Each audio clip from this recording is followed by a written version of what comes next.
both the DSS and the federal government. Yes, very, very unnecessary. And I want to tell you why.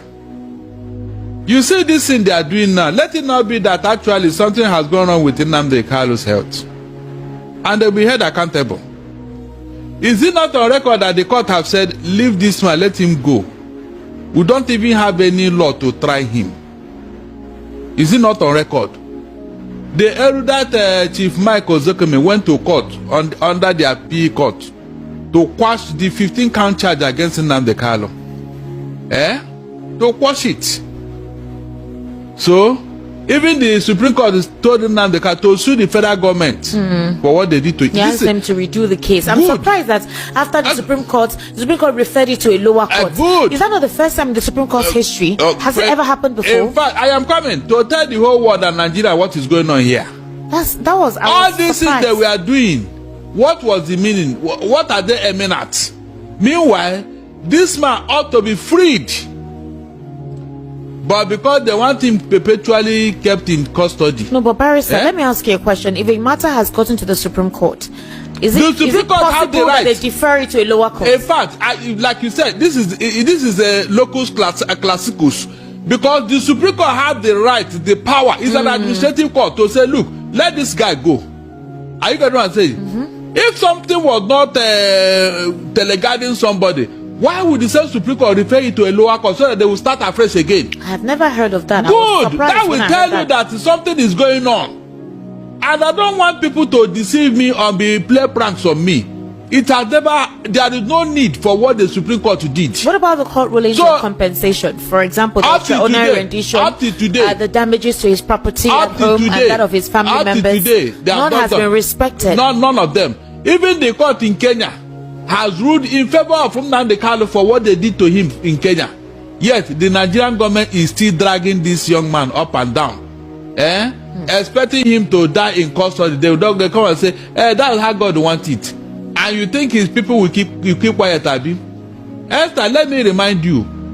You know when people hear Rwanda, the major reason why Rwanda happened was because even while the crisis was going on, the plane for which a Hutu president was riding, I don't know that name, Hamabari or something. His plane was shot down by this Tutsi rebel, and all hell was let loose in Rwanda. One person, one man, because of his death, Rwanda happened. Is that not true? The First World War happened because a woman was killed. They claim she's not from a royal whatever, and they murdered her. And these people say no, it cannot happen. The history is there, but nobody will learn from it.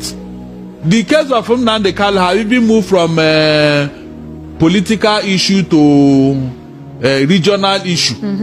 Because the Igbo see it now as an insult. Because if you look at it, whatever Nnamdi Kanu was accused of, some people have done it 10 times over in the north.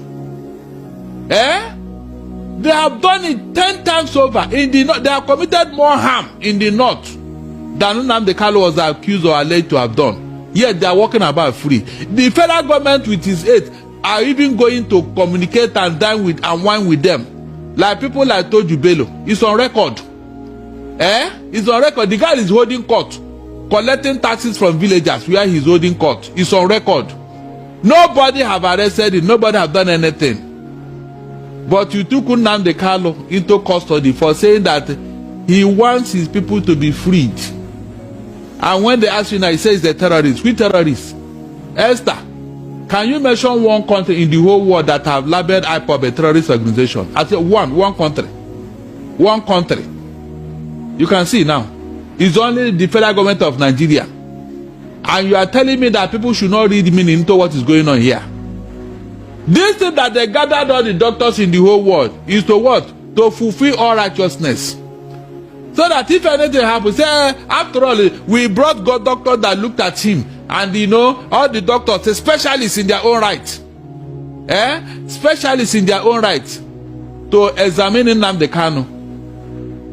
So, which one is better? Is it not to free this man long ago and to bring doctors? Spend time and energy, spend time and money. By the way, If Nnamdi Kanu was properly treated in their custody, will he develop all these health challenges? Will he? Do you know that the greatest killer of a man is loneliness, solitude? Are you aware? That's the essence of the punishment.